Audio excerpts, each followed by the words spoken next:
Fine. So let us start. So again, welcome to the seventh lecture today, and we are going through the electric drives where we are discussing different systems.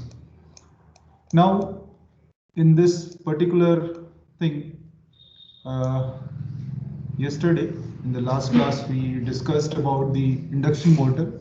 So we have started with the induction motor drive, and we did some basic review of what induction motor is, what is the basic principle of operation, how the pulsating torque is developed in a coil and then that is transformed to a rotating magnetic field. So these things we saw. Now, apart from this, then we went for the equivalent circuit, what any induction motor has under a steady state and how that defines its characteristic.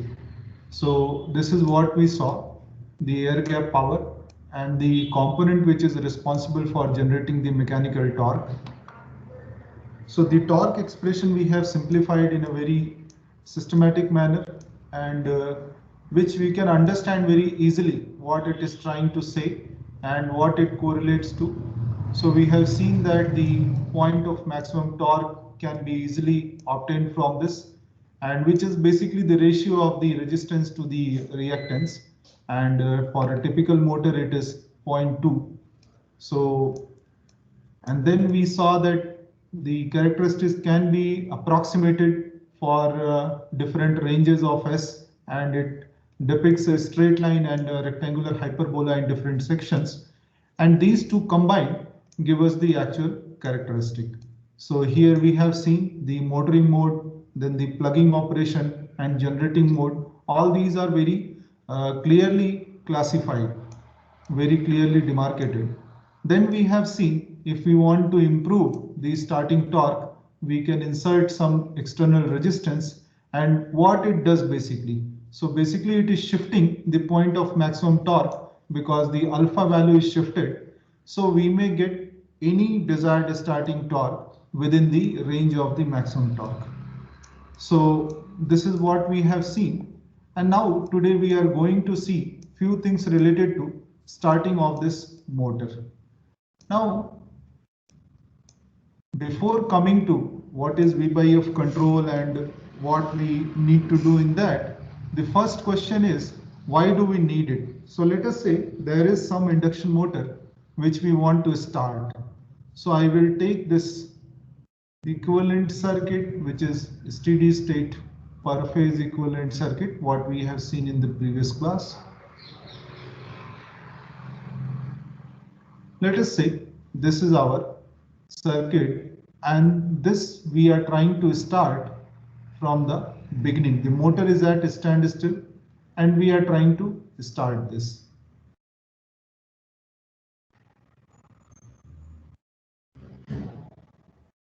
Now what happens? So because we are trying to start from standstill, so obviously we have S equal to 1. And another thing what we can do, we can approximate this circuit. Now this drop is relatively small, so we can approximate our supply Vs equal to whatever voltage we are seeing as the air gap voltage. So we will see till what point this is valid and after what it is not valid. So those points we will discuss, but let us approximate this as of now. And what we have is a circuit like this, where we have Ln. So this is our Vs, and the currents I will change the nomenclature a little bit. So this is of course Im, but here let's call this as I1 and not exactly the rotor current. So this is Rs, LLR and RR. Now because S is equal to 1, so we have only RR over here. And what we are trying to do, we are trying to compute the different currents. Now as far as this Im is concerned, this is a small percentage of the rated current, and this is generally dictated by what Lm is. So more or less this is going to remain same. Now what remains to be computed is this I1 component. So because we are starting it direct online, So what we are trying to see over here is what are the disadvantages of this start in terms of what current it is drawing, what power it is consuming, and what torque it is developing. So is it disadvantageous for all the motors, or we can have disadvantages only for a certain set of motors? So this is what we will see in this. Now let us say we write the current I1 from this circuit. So what we will get, I1 can be written as, so Vs divided by our resistance Rs plus Rr, and because S is already 1, so I am not writing that. XLS, XLR, these are the leakage inductances or reactances associated with the leakage inductance. So this is what the current what we are going to get. Now for a general motor, general in the sense the power rating is few kilowatts or within that range, what we have typically RS is very close to RR and XLS is also very close to XLR. So we can simplify this, and what we can have is twice of this, let's say RR square and XLR square and then the square root. So now we can take out the XLR value and we can simplify further. So what we will get?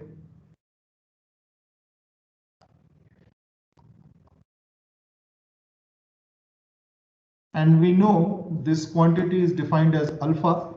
So what we will get over here is Vs by 2 XLR and 1 plus alpha square root. So alpha value typically we have seen is close to 0.2 or something. So alpha square is a quantity which could be of this order 0.04, and so this section 1 plus alpha square can be approximated to 1. So then our current becomes 2 by XLR. And now when we are talking about these typical motors, what generally happens, the inductances associated with the leakage part, LLS, LLR, these are typically around 0.1 per unit for a given motor.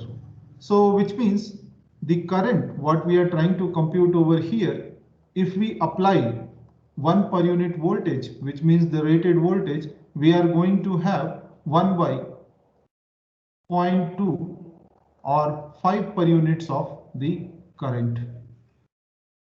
So this is the first thing what we have got from the direct online. We generally say that if we start the motor with direct online supply, it has huge current. But to quantify that, how huge is that huge? Is it only 2 times or 3 times or 4 times? So we can generalize in this manner that it is typically the ratio of voltage divided by the total leakage reactance, which is XLS plus XLR. And this can be approximated to 0.2, and which is why we get 5 per unit current, which means the 5 times of the rated current.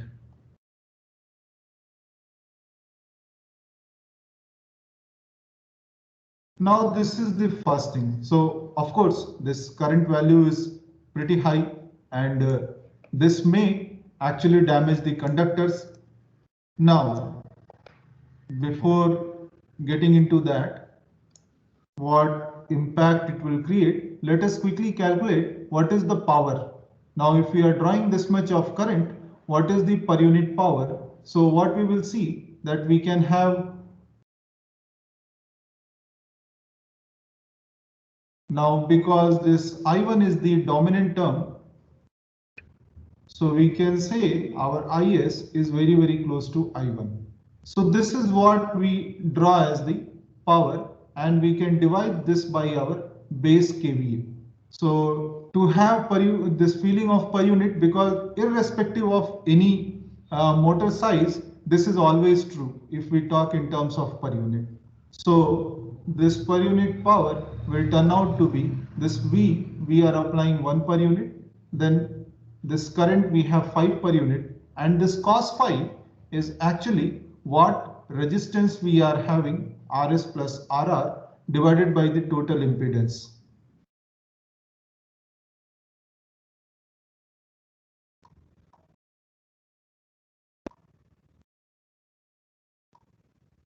So this will be the power factor of our current, what we are drawing from there.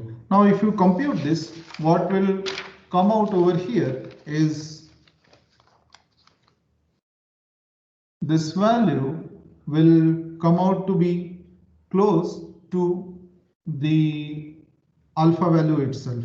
So again, if you take out XLS plus XLR and then you divide it here, so we can simplify it by writing like this.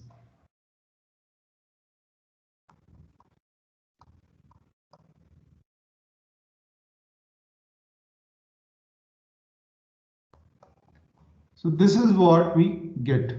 And what this means that we will be drawing this much amount of power, which is 1 per unit for this particular case of alpha. And this power is completely burnt inside the motor because the P mechanical at a standstill is 0. So what we are doing, whatever power, let us say 10 kilowatt motor. So 10 kilowatt of power we are burning inside the motor. There is no output. So this complete electrical power is getting exhausted in motor. So of course this is damaging from the thermal point of view. If we have some other ratio of alpha, let us say alpha increases to 0.4 or something, that this may further deteriorate. So that's why we have these restrictions on direct online start. Now let us see the torque. What is happening to the torque value? So we know that our torque is very well defined by this expression, Kt times of S alpha plus S square plus alpha square, and we know S is equal to 1, so we can write it as this alpha by 1 plus alpha square, which is again approximated to Kt times of alpha. Now we know our tau max is half of Kt. This is what we have computed in the last class. So the torque generated, if let us say you compute in terms of the maximum torque available, this will be, so which is something like 2 alpha times of Kt. The ratio of torque available at the direct online start to the maximum torque available. Sorry. So this torque will turn out to be some 40% of the maximum available torque. So of course, when we are having these three things, let us just quickly summarize what we have got in terms of current. So current is like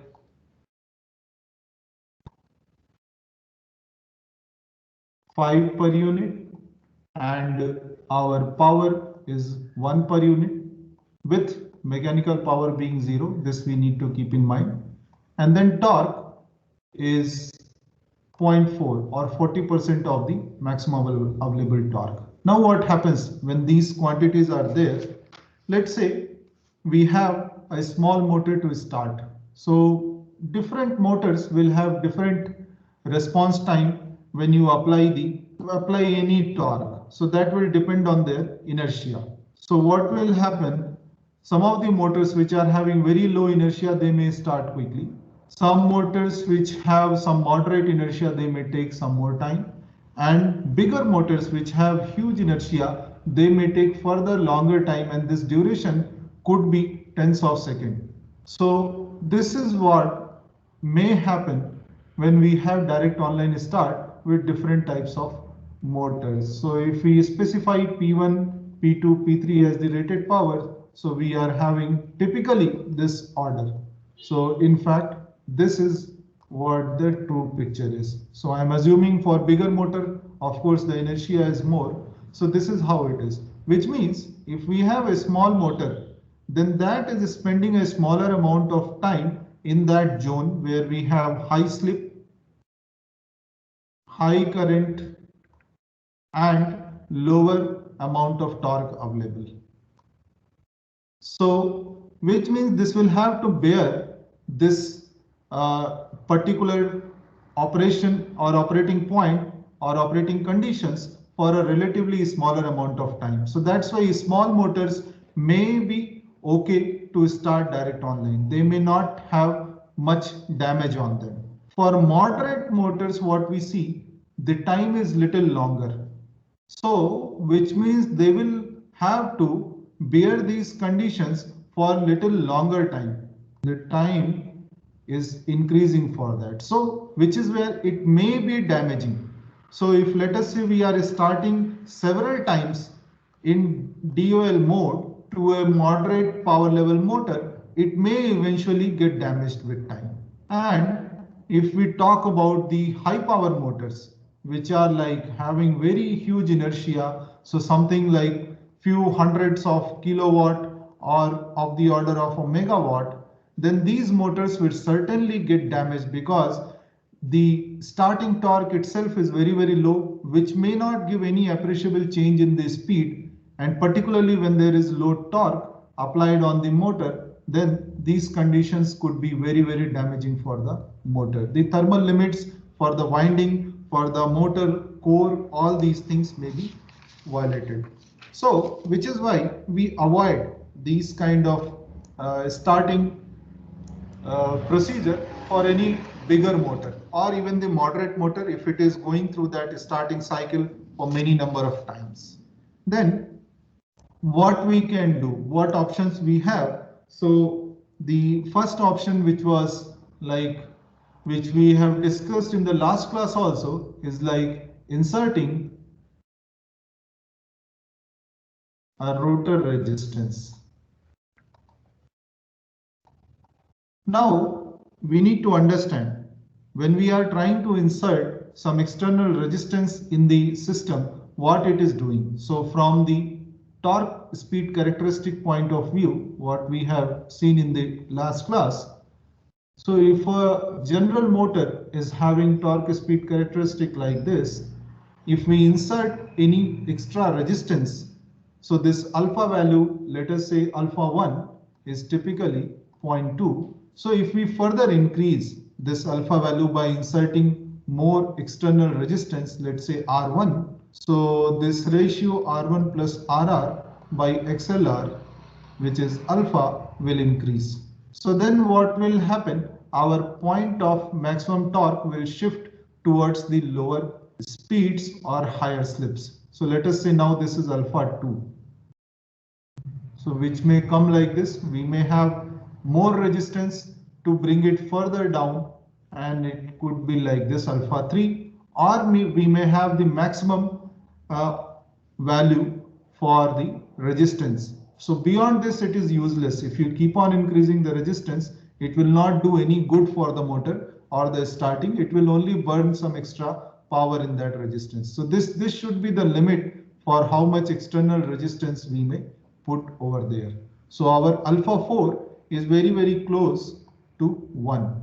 So this is the order of our different ratios, alphas.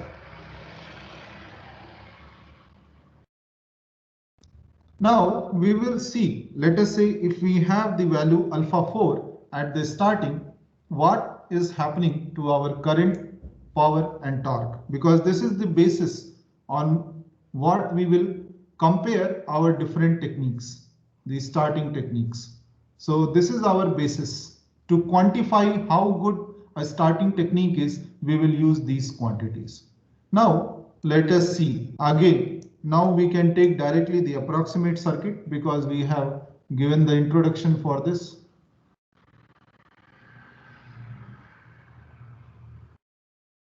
So we have the LM and the RS, LLS, LLR, the leakage inductances, then the rotor resistance RR by S, and the external resistance R1. So condition, because we are starting from standstill, so we have S equal to 1, and this voltage Vs we have applied over here. Now let us see what this current is. I1, and because this is the dominant current which we know compared to I1, compared to IM, I1 is pretty large, and IM also comes in the quadrature, so IS is very close to our I1. So whichever way, if you are adding like this, you may take it like that. So this is how it is. So I1 and IS are very close. Now we can directly write, so IS can be written as approximately voltage divided by the complete impedance RR, because our slip is 1, so XLS plus XLR, our reactances, and then square root. Now here what we will say, that alpha is basically the ratio of, let's say, total resistance and total reactance, because we know RS is equal to RR, XLS is equal to XLR. So what we have, let us say this alpha is defined as total resistance divided by total reactance in the approximate circuit. Then if you compute this, the expression will turn out to be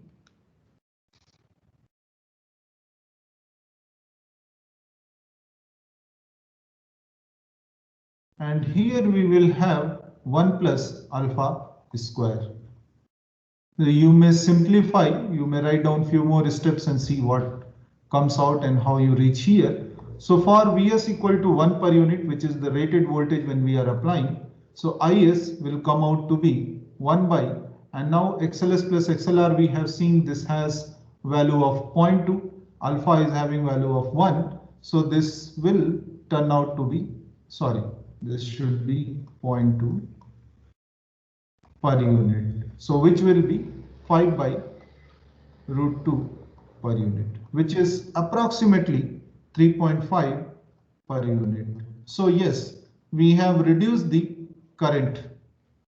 Whatever current was drawn by the previous start method, direct online, we have reduced relatively from there. And of course, the tau starting is now equal to our tau max, the maximum possible torque. So two improvements we are seeing over here with the resistance R insertion.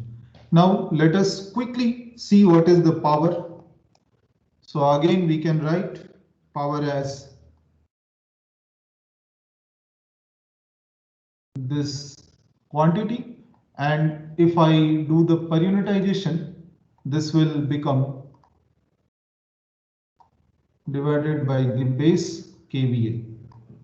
So this becomes 1 per unit of voltage, 3.5 per unit of current. So this 3 will not be there. And then we have cos phi, which is basically Rs plus Rr plus R1 divided by the total impedance. So we know if we take out that reactance part, it's going to be alpha by square root of 1 plus alpha square. So alpha being equal to 1, again we have power, which is ratio of 3.5 by root 2, which is approximately 2.5 per unit. So what we are seeing over here is like there is certainly increase in what power we were consuming in direct online. For direct online, it was 1 per unit. Now here we have 2.5. So despite reduction in current, we are seeing increase in power consumed, and this all is happening with P mechanical equal to 0 because our power factor angle has improved. So which is why, or in short to say, our power factor has improved. So that's why even for lesser current, now we are drawing more power from the supply for this type of a start. So somewhere we have kind of improved in the starting torque, but we have started consuming more power in the starting, which is 2.5 times, although at the lower current level. So now with these starting methods, what we are trying to achieve, we are trying to operate the motor with a better operating condition. Now, the problem is whatever we have done, inserting the resistance or direct online start. So this all we are doing first of all with a constant frequency, which means our frequency or synchronous frequency is fixed. And secondly, so because this is fixed, so we are talking about single operating point. We have not thought about how to vary this operating point, and which is high slip operating point. So let's say we have inserted this R1 and then that's all. Let's say our load is here, so we are operating at this point. Now the thing is, it is disadvantageous because we are having single operating point, and also this is only possible if we have the slip ring motor. This resistance insertion is useless for the cage rotor induction motors or squirrel cage induction motors.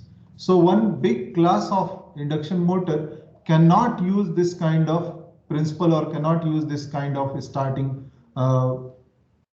procedure for having a smooth start. So that is why we need to search for a better mode of operation. So first let us see if at least we can vary our operating speed. If at least that is possible, then we can think of the next point. Now, if if we want to vary the operating point, the first thing what we can do is slowly we can change the resistance what we have inserted, the value of R1. So different characteristics we are having for different resistances.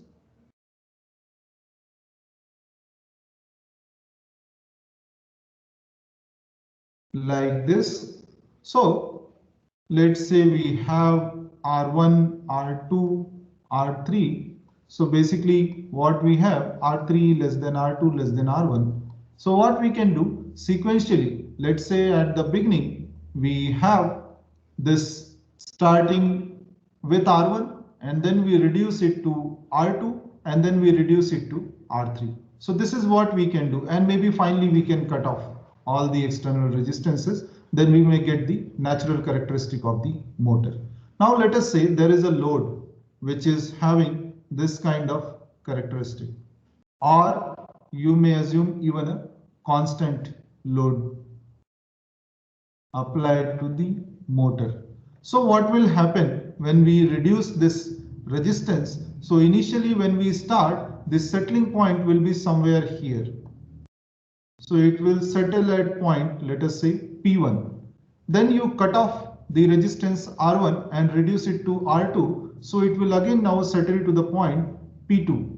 And further if you cut off and make it R3, it will go to P3.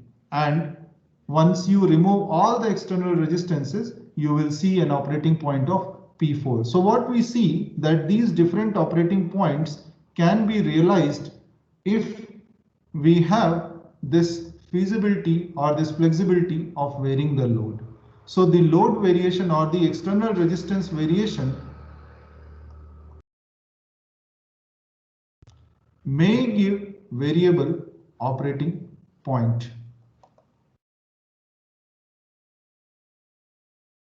Now still, although we are able to get different operating points, which means different rotary speeds, but the problem comes, all these operating points, let us say apart from the natural one, these are all high slip operating points. And also what we are having, we are degrading our torque somehow at these points. So let us say what it could have had is at this level, but we are certainly having a much lower torque.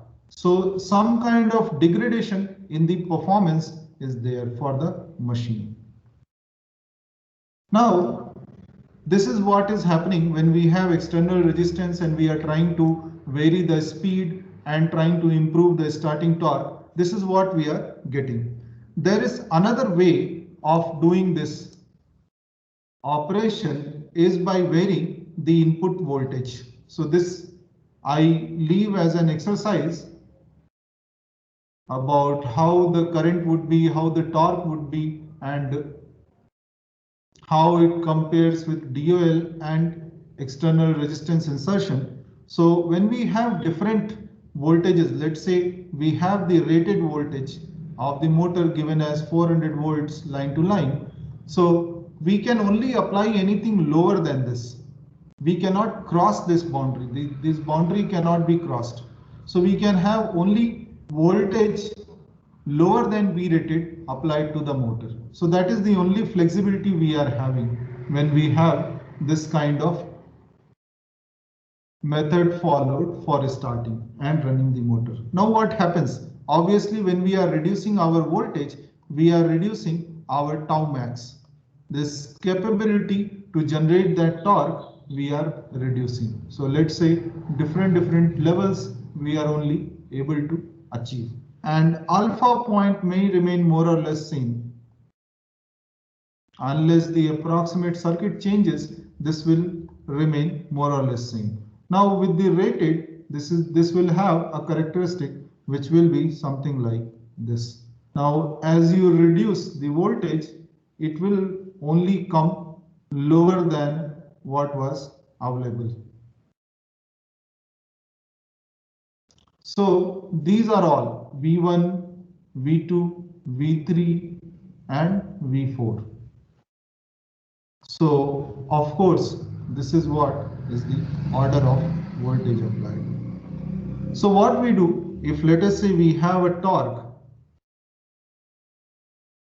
so we may have lower voltage to curb the current to a lower value initially, and then slowly we can increase the voltage and go to the rated voltage. So then we can sweep across these operating points P1, P2, P3 and P4. So please mind that this axis, x-axis is slip and not the speed. So its rotary speed will be 0 here and maximum here, and slip is 0 here and 1 here. So that's why this load and other characteristics are coming opposite from whatever we have seen in earlier classes. So this is how these operating points will vary.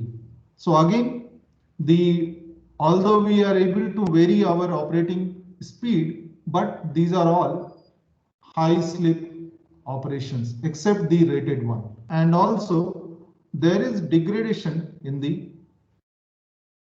performance of machine.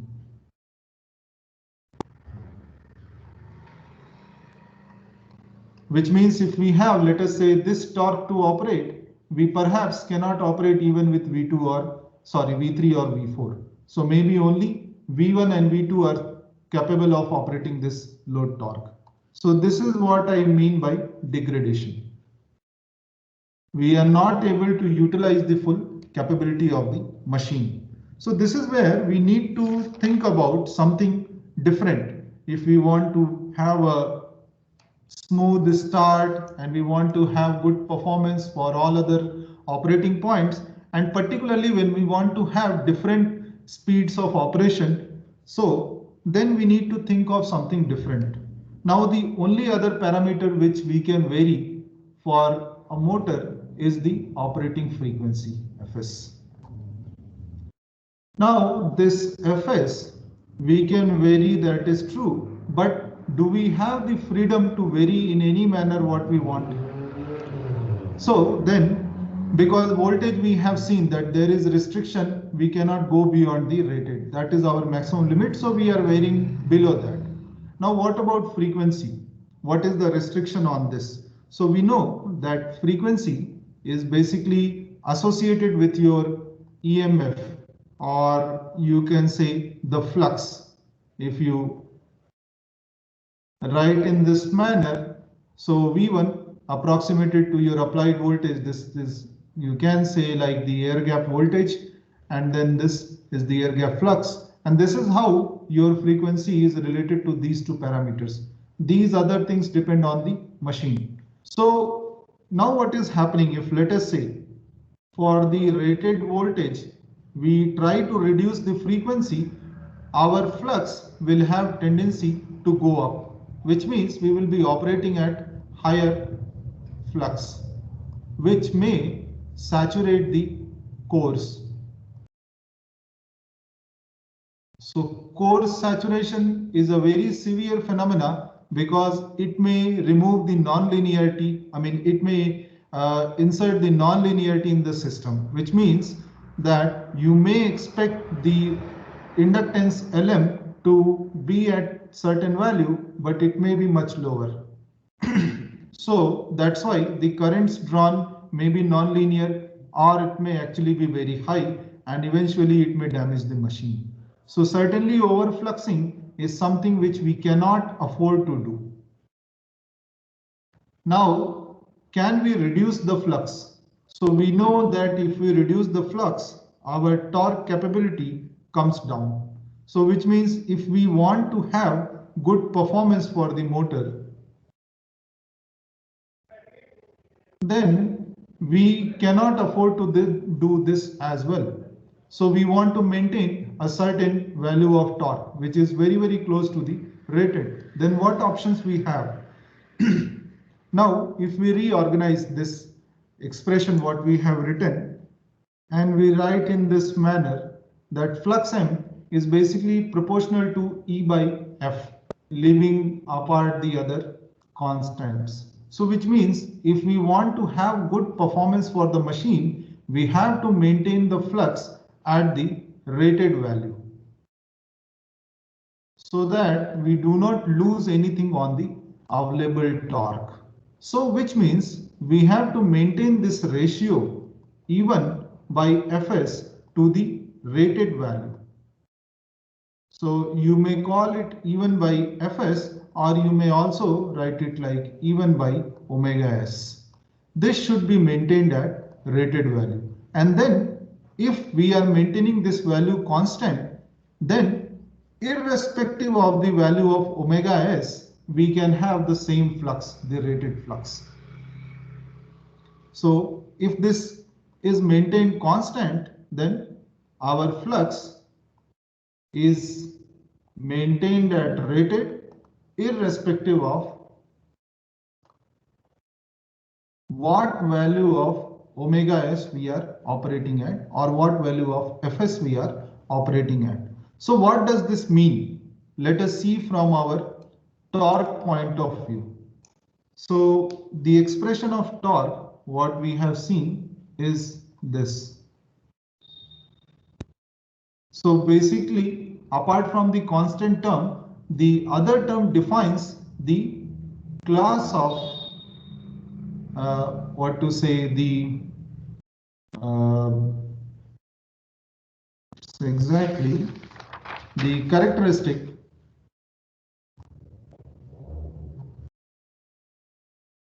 which we have for the motor, or this is the what nature of characteristic this load speed or the torque speed curve is going to have. So torque slip we can see. Now if we expand our KT, what we will have basically, it is 3 times of E1 square, and then we have omega s XLR, and then coming as S alpha by S square plus alpha square. You may refer to the previous class. This is what we have derived. So now if you reorganize this part over here, we can actually write it like E1 by omega s square and then 1 by LLR, and here we can have S alpha by S square plus alpha square.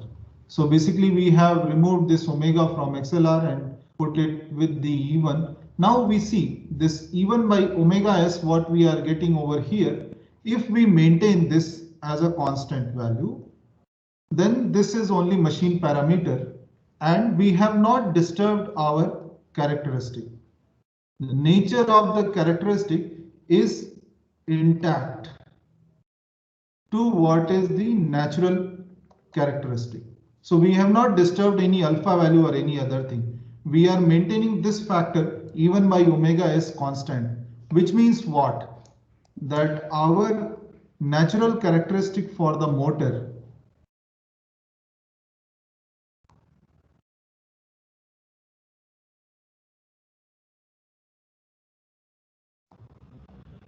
against the slip, this is always valid irrespective of what is the operating frequency and what is the operating or what is the air gap voltage. Given that even by omega s is constant. So we are not varying Fs and even in the random manner, but we are varying in this way. We are maintaining this E1 by omega s constant, and then we can get this characteristic. So this is true if we are operating at 5 Hz or 15 Hz or 33 Hz or 50 Hz. This is true for all the frequencies, which means if we have a load to operate, then our operating point, which means the omega r value, the rotor speed can be varied without degrading the torque value at that particular point. So we will be operating at low slip value and we will be maintaining the good amount of T. So performance is not degraded. This is what is happening when we are able to maintain this factor. But now the question comes, how to manage even? Because even is a fictitious quantity. It's not possible to measure that. So even is nothing. If you see from the circuit point of view, it is the voltage across this magnetizing inductance. This is what we are calling as even. So these are rest of our quantities. So this is what we are calling as even. Now, can we approximate even to something more physical? Let us say the input supply. Can we approximate to that? And then up to what point this is valid?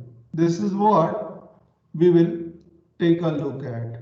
And now this can be very easily seen if we, let us say, go through the phasor diagram. Let's say we draw. So these things have been covered in your previous classes. So I will not explain too much like how it is coming and where it is happening. But let's say this is the IR and then IRR and other quantities giving the total back EMF. And then we have the even over here. The magnetizing current is shown somewhere here, IM, and then rotor current is taken on this side.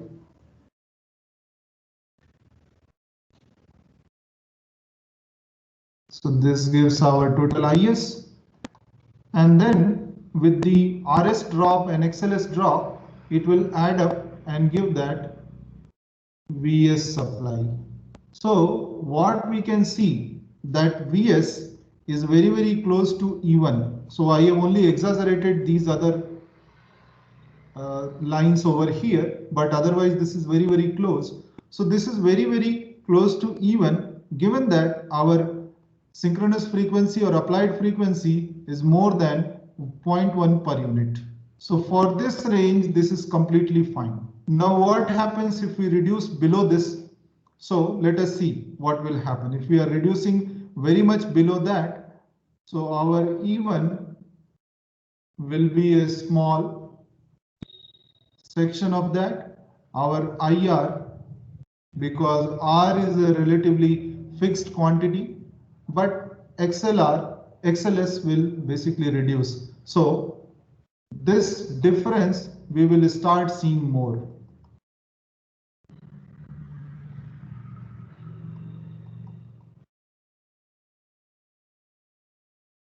So on account of this drop ISRS, we will start seeing some difference between Vs and E1. So between the applied voltage or the input voltage and the E1, we will start seeing difference. So let's say if I write this as Vs minus E1, of course the vectorial. So this will start becoming significant if the drop ISRS is significant compared to E1 or Vs. So significant, I mean this is going like some 20% or 30% of that, which is what we are seeing. So if this is like more, so we will see more and more deviation from Vs. Of course, the power factor will also improve. So this may eventually become like this. So this ISRS, it would be approximated like this, and this will be your Vs. So this is what we see. Now how to overcome that? So far what we can do, if our Vs is very, very close to E1, which means for the frequency range is greater than 0.1 per unit. So what we will have that this Vs is very, very close to E1. So we may have E1 by omega s approximated to Vs by omega s, which means if we maintain this ratio Vs by omega s constant, then this is as good as maintaining the E1 by omega s constant. Now for the lower frequencies less than 0.1 per unit, when we have this resistance drop also coming into picture, what we can do, we can add some additional boost voltage to this Vs such that the IR drop ISRS is compensated. So this delta VB will take care of ISRS, and then the remaining Vs will be approximately equal to the E1s. So this is what is the basis of what we essentially do in our V by F control. So now if I draw how the chart will look like. So for the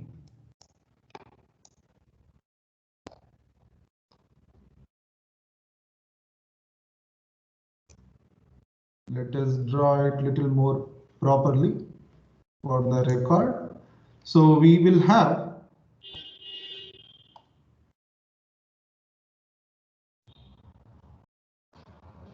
the x-axis, and then let us say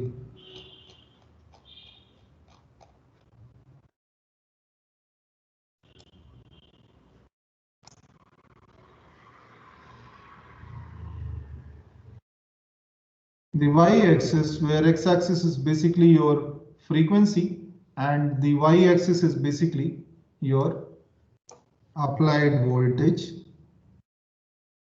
Vs. So let us say we have a boundary for the rated frequency, which may be here.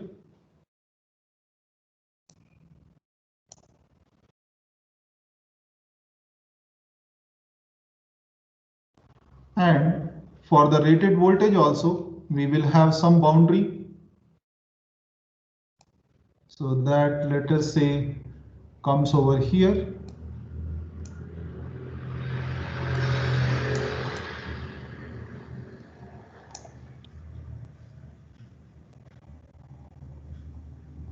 So these are our rated quantities. This is V rated, this is F rated, and within this we are operating our machine. And if we have to cross that, then what we need to take care. This is what we will try to understand. Now, first, the flux line, which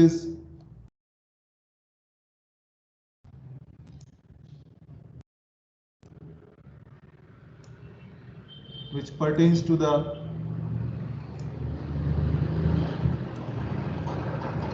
rated value of flux. So this is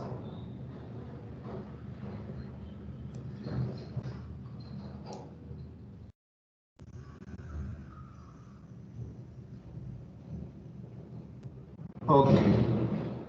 Good.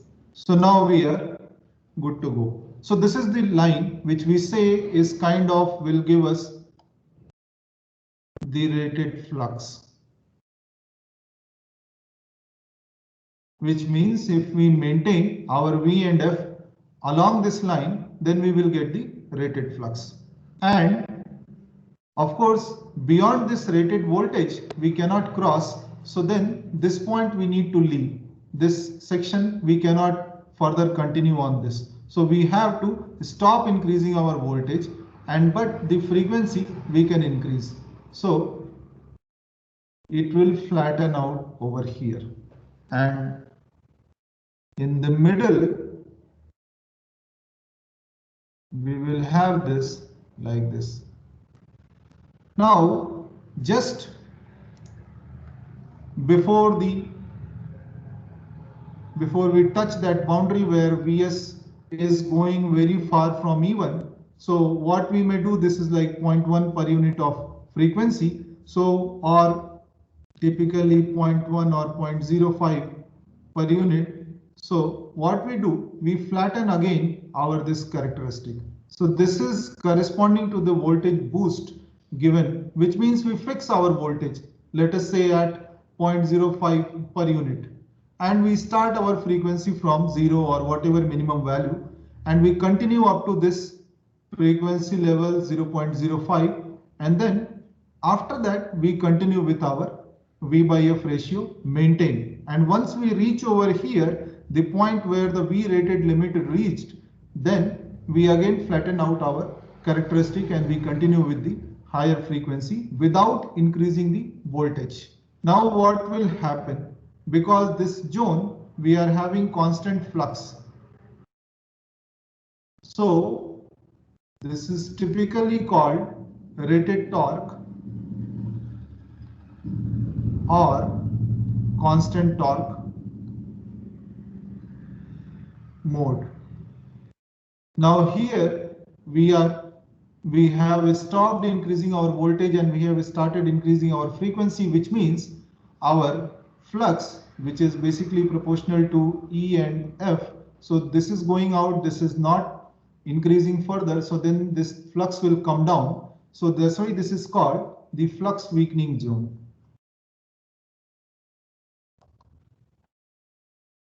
Our flux value is not increasing, but rather decreasing. I mean, it's not maintained, but rather it is reducing. So which is why we will have reduced torque in this range.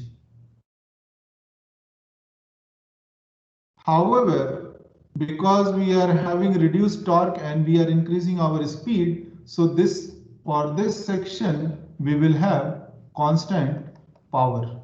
Power is nothing but torque into omega. So this is increasing, this is reducing, and this is increasing. So overall power will remain constant. That is the rated power of the machine. We are not taking out any more than that. So that's why we have to maintain constant power. Now, how our torque will look like in this plane. So let us say drawn by this green line. So it will be constant up to this, and then it will reduce like this. It will have 1 by omega kind of characteristic. So this is how our torque will look like. So we are having fixed value of torque or rated value of torque up to the rated frequency, and further it is reducing. Now how our power will look like? So again,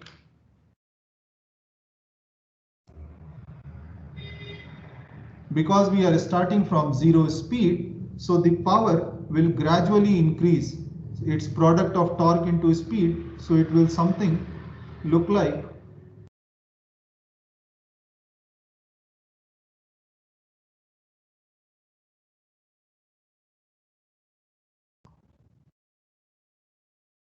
this up to here. And beyond that, because we cannot take out any more power, so it will also flatten out like voltage. This is our power. So this is what we will have in the V by F control of motor. So this we have understood very well what we are trying to do, why we are trying to do. So with V by F, we are achieving all the good things. We are not having very high value of current. We are having the rated value of torque, and power is also reasonable. Whatever is consumed mechanical plus little more than whatever losses are incurring in the machine, the resistive losses. So this is very advantageous when we consider all these three factors compared to the direct online or the resistance insertion or the voltage reduction, all these methods. So we have a comparative understanding or quantitative understanding of how advantageous this is. Now, the only requirement what V by F has is that we need to feed the machine with variable voltage. And this voltage is not only variable in amplitude, but it is variable in frequency also. So this is something like